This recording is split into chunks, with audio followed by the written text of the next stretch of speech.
Thank you. Ms. Jasey, how would you control state spending?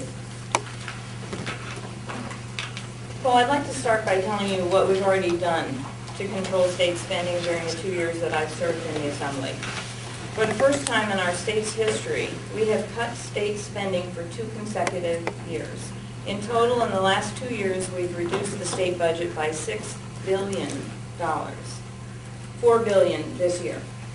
We ended the practice of so-called Christmas tree appropriations, which not only reduced spending, but ended concerns regarding favoritism and backdoor allocations.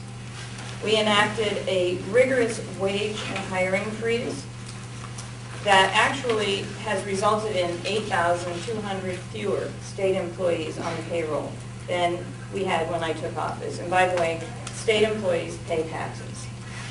At the same time, we supported the implementation of furlough days to prevent layoffs and ensure levels of service were maintained. And we negotiated through the collective bargaining process to require employee contributions to health care. Just prior to my election, the legislature also required additional contributions to the state's pension and benefit plans, and for new employees enacted a series of reforms designed to ensure long-term savings. I believe that we need to continue our efforts to find ways to reduce property taxes, and the legislature, for the first time ever, enacted a 4% tax cap, limiting counties, municipalities, and school boards from unilaterally increasing property taxes. Property taxes rose 3.7% last year, the lowest rate in a decade. New Jersey's property taxes are high. Services and recreational amenities have grown exponentially over the past few decades, mostly paid for by property taxes. It is unsustainable and requires that we make tough choices about what we want and what we can afford. These are choices that we make as families, as communities, every day, and we are making the same decisions at the state level. Thank you. Mr. McKeon, how would you control state spending? You know, I just feel compelled, and Mr. Funt hired a nationally renowned political consultant who I guess has taught him to say a lot of mean things, and you can say them to me, and I have no issue with that. But when you talk about Mila Jasey, a Princeton graduate, a Columbia Law graduate, retired general counsel of Prudential, the state couldn't be more fortunate to have a man of that integrity serve in that capacity. It's an insult to Mrs. Jasey to the extent that 2 people can't work in a productive way, and one is precluded from the other. You should be ashamed of yourself for saying such a thing. Ms. Jasey went forward with a lot of what we have done. I mean, not since the 1940s has the budget ever been reduced, and this past year reduced by over $4 billion. That went along with reducing the state workforce by 8,000. That's a significant piece. But what you have to do is be smart and make sure that those services that are in place can still be conducted. Business has to go on. That's why I'm proud to have been the sponsor of now the law, the Licensed Site Professional Act, that will clean up the backlog of 20,000 cases at the DEP so we can, again, do something good for the environment while at the same time replace those workers, 500 of which are no longer at DEP through that reduction in the force, through private industry who will be able to partner with government, who has its place, to do things in a more effective way. In the future, I think you're going to see more of that. Look, we're faced with an $8 billion deficit, at least what's projected now. Hopefully the economy, with a lot of the efforts everybody's making, will turn the corner and things will get better. And as we fund our state primarily through income tax and sales tax, we're going to be in a position as things get better to do better in filling that gap. But again, we're going to be looking at reductions in the workforce and looking at all discretionary spending in order to meet that goal, while at the same time moving forward with public-private partnerships, just like the Licensed Site Professional Act, to in a more efficient way provide those essential services for New Jerseyans. Thank you. Now, Mr. Meyerowitz, it's your turn. How would you control it? Well, I find it hard to believe that the state of New Jersey has really cut spending if the governor has to come back and say, well, I need $1 billion more. Why is he talking about raising taxes again if we've cut spending? What do you need the money for then? So you really have to take issue with the fact that whether New Jersey has cut spending at all or whether they've shifted the money around to make it look like they've cut spending.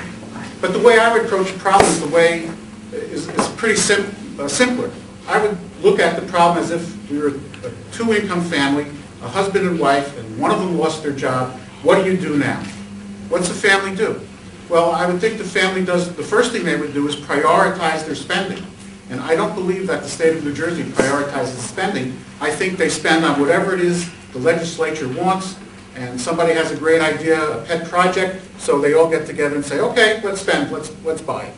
So they're not prioritizing spending, which is what we have to do. Another thing is we have to audit this money that we are spending. From what I hear, the audits done by the state are very weak, very ineffective, very ineffective. And money gets spread out to God knows where. It's almost like in the play Evita, you know, where in the Evita Perón sets up the foundation and the song goes, when the money comes rolling in, you don't keep books. Well, that's sort of what's going on in New Jersey. The money's coming in from us, from our pockets. God knows where it's going. So we have to look and prioritize. We have to reform the way business is done with contractors. We have to reform the way the public pensions are calculated. There's a lot we can do. But we have to make serious efforts to do it. And we can't be bamboozled into thinking, you know, just because someone says it's being done doesn't mean it's really being done. Thank you. Thank you. The second question, and I'm going to start with you, Ms. Jasey, for this one. The second question is, in these tough economic times, what would you do to ensure adequate social services to those families in need? That's a good question. Well, Republicans have promised over and over again to look under every rock and shine a light, to find ways to cut spending, and I would argue that we have already done that. And it was through this very process that we have managed to significantly reduce the state budget 2 years in a row. We've made real progress in this regard, and I assure you that we will continue our efforts. When I look under the education rock, I see a need for money to be spent on school construction so that all of our students will have modern facilities, allowing them the ability to compete in today's changing world. I see a need for a universal preschool, which statistics demonstrate again and again is not babysitting, but preparing young children to succeed in elementary school and beyond. I see programs such as the Traders to Teachers Act that I initiated, which addresses the shortage of math and science teachers while providing job opportunities for out-of-work Wall Street executives who are New Jersey residents. And when I look under the healthcare rock, I see a need for accessible and affordable healthcare for all of our state's residents, particularly our children. I see the need for medical homes, federally qualified health centers, instead of emergency rooms, and emergency rooms that are available to people when they do need them. I do not want anyone in our state to forego preventative health care because they cannot afford it, or go to the hospital as an uninsured patient and face bills that we all will end up paying.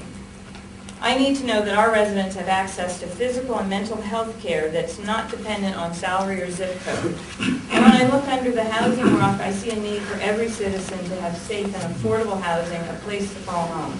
That's why I was a prime sponsor of the Mortgage Stabilization and Relief Act, which created homeowner assistance to prevent foreclosures, required a 6-month forbearance on foreclosure proceedings, and requires mediation to keep families in their homes.